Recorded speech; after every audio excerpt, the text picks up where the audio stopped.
Hey guys, what's up? This is Asnan Server, subject matter expert of cybersecurity and also attack surface management platform. Today we have a very prestigious guest from US, Dr. Erdal Ozkaya. Welcome, sir. How are Thank you you? very much. I'm wonderful. It's great to be here in Pakistan, in Lahore, and in the Global CISO Summit. Thank Right. you for your wonderful support. All right, I'm the president of Global CISO Forum, Yeah. and I'm also the CISO of Morgan State University. I have more than 25 years experience. I worked in a global bank as a CISO. I worked in a global tech firm as CISO advisor. I have multiple books. My life is all about cybersecurity. Right, sir. As we are heading towards post-digital era, where the technology singularity is going to be achieved, how you think like in 2026, what's the posture of cybersecurity and the AI? Every year, the posture of cybersecurity is getting more critical. Every year, new invention is coming, and we deep dive into new inventions without thinking cybersecurity. An example, when AI first launched, I'm not talking about the dangers of AI. People started to search everything in AI. What happened? OpenAI conversations were published in Google one-to-one, Yeah. which means while the new technology is coming, new danger is coming too. Now there is a danger called shadow AI. Like Yeah. you and I, we know shadow IT. Exactly. Shadow Shadow IT. IT Exactly. was an issue, but now shadow AI, because can you imagine you're in an organization, you try to protect your data while an employee is copying, pasting that data to AI and asking help, which is great. But this could be a confidential company information. Now, if they share it with an open platform, Yeah. then they will train the data based on your company, which means data leak. Data leak is not happening just now with social engineering. It doesn't Yes. happen just with insiders. Yes, exactly. Now it can happen with a simple mistake, as I gave you. Exactly. So 2026 is going to be even more challenging in terms of cybersecurity. Misconfigurations, 0 days, vulnerabilities, and misuse or not properly managed attack surface is going to create more issues. Right. Every year, the cost of cyber breach is getting higher. Okay. From 2024 to 2025, it rise 10%. Now it's 4.88 million, which I see it's going to be more than 5 million cost for simple cyber breach. So it's getting worse unless we do something, and which we do. You know, there are some great Exactly. products, Yeah. there are some great events, Yeah. great talents that we try to raise the cybersecurity bar. Yeah. But we have to make sure that we give it in a way, we bridge it in a way to our end users so they can help us to secure the environment. Right. Sir, I would like to know about also OT security, because as the AI is increasing, the supply chain attacks is also increasing. And how you think like we should have to utilize the devices and should have to train our people of hack 5 devices or hack RF devices as well, with the perspective of OT security for offense and defense security as well? OT security is unfortunately the least taken care security. Okay. Many people, as you know, think OT is, it's there. But Yeah. like your cars, your cameras, Exactly. your smart devices, Your smart everything's homes. OT. Your smart home, your cleaning soda, machine, exactly. your fridge, you could be everything. Still with default username password. Exactly. Just 3 years ago, there was a huge DDoS attack based on this default username passwords. So OT security is really important. Exactly. And when we talked about OT, I don't want you to misunderstand. There is OT also used in SCADA systems. Exactly, There is sir. OT used in critical infrastructure. So OT security is important. We should have network visibility. Exactly. You cannot protect something you don't see.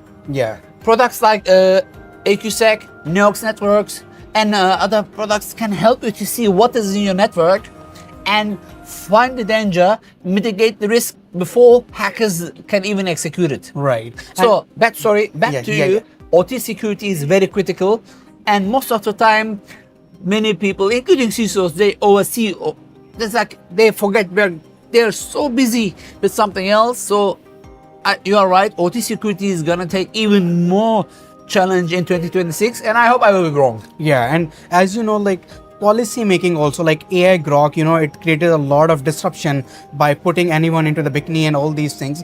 How you think we should have to create the policies for the elite class, people like them, so we can have at least ethics in between, content creation and also cybersecurity? What's your perspective? Policies are important, rules are important, but I want to give an example. Do you have a driving license? Yeah. Do you drive and put your seatbelt? Yeah. Yeah. Do you drive and talk on the phone? Yeah. But the rule says you should not. Exactly. So the policy is there, but you are not following it. That's a Exactly. small example. Yeah. Unfollowed policies is not a good policy. Yeah. Policies has to be there, but we have to ensure that those policies are understood. If I can explain you, look, if I tell you, I know you are cybersecurity educated. If I usually tell this, like, when you give me $100,000, like, no, No. But if you don't follow these rules, if you don't put MFA, if you don't patch your computers, if you keep downloading pirated movies, then you're gonna lose. I assume you have $100,000 in your bank account. Okay, you're gonna lose this money. They're gonna steal it from you. They're Yes. like, oh, so you know what I mean?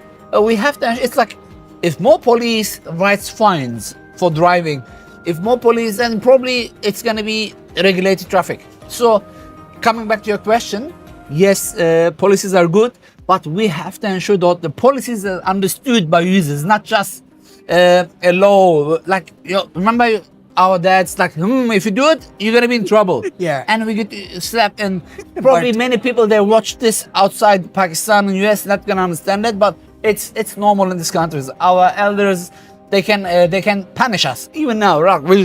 If your father punishes you, can you say anything? Nothing. Nothing. Right? Even at this age, I know he will not. Right. Just a small example. So policies should not punish. Policies should encourage. Will be my answer. How we should have to train Gen Z, as you talked about the Gen Z in your session as well, with the new tools, tactics and techniques, and specifically like Hack 5 or Hack RF devices as well for the betterment of the security. Training Gen Z? Is this possible? Just joking, just joking. Of course, Gen Z is a much smarter generation than us. Just joking. They're the smart ones, the bad ones. So we have Gen Z likes, look, they have a short attention span.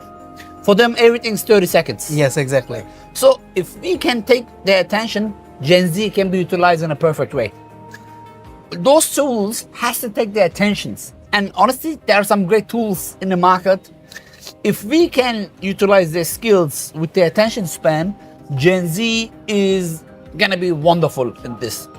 If we cannot take their attention, or if we create something boring which they don't understand, which they refuse, then it's gonna be a problem. Now, again, joke aside, Gen Z is coming.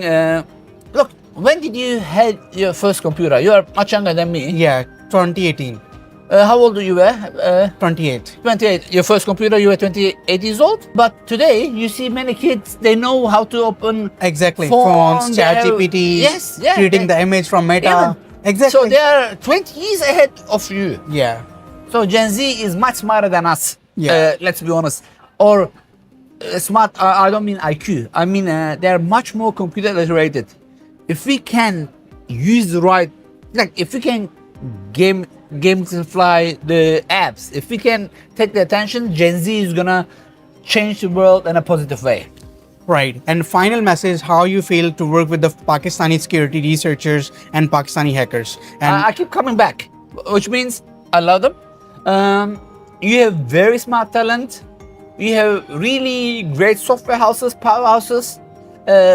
If you can utilize it right, if you can neutralize yourself from the geopolitics issues as well, Yeah. as a global software vendor, Exactly. then this will be used everywhere in the world.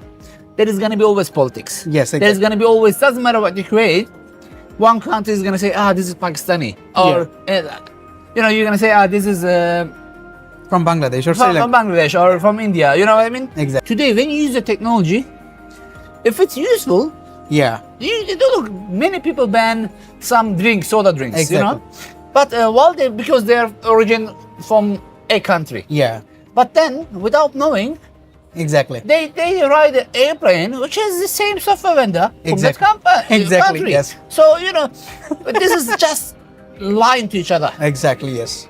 That's what I'm saying. If you create something like that Boeing software that nobody can refute, even if you don't like Pakistan, but if you create something which is useful, they're gonna use it. Yeah. And especially if we can give the customers a tool that, hey, your data is gonna stay with you. We are not after your data. We are here to give you the power that you need in the software. Then things will change. And I believe you have this great opportunity with your software as well. Exactly, and we are also providing trainings and consultancy services as well. Thank you so much, sir, for your time. If any final your note or any feedback for us, you can give us. Sure. I mean, I saw your product in the keynote. Yeah. It looks really promising. It's needed. It's not unique, but it has some unique features. Like I saw similar products before. So training is important for Pakistan community. Yes. Ensure you got the training. The training will differentiate than others. Like Yes. everybody goes to university, Yes, exactly. but not everybody does the extra effort to get some extra training. yes, I mean, I have more than 100 certifications. exactly. I And saw. people like, when I first started, like, why? I'm like, you know, how many, let's say, what is your computer study? Bachelor's in computer science. Bachelor of Computer Science. How Yeah. many people does roughly graduate from this in Pakistan every year? Roughly 5,000, 10,000. Let's say to 5,000. Yeah. So you have 5,000 competition. How many people are taking that extra training? Just 100, 200. 100. So 5,000, that 100 people that take the extra training is going to be, in my opinion, 5 steps ahead of the 5,000. So training is important. Certification is not to tell, to write something in your CV, it's to show what you know. And I think it's really important. Good luck Thank you to so you much. as a company and to you as students. Thank you so much, sir.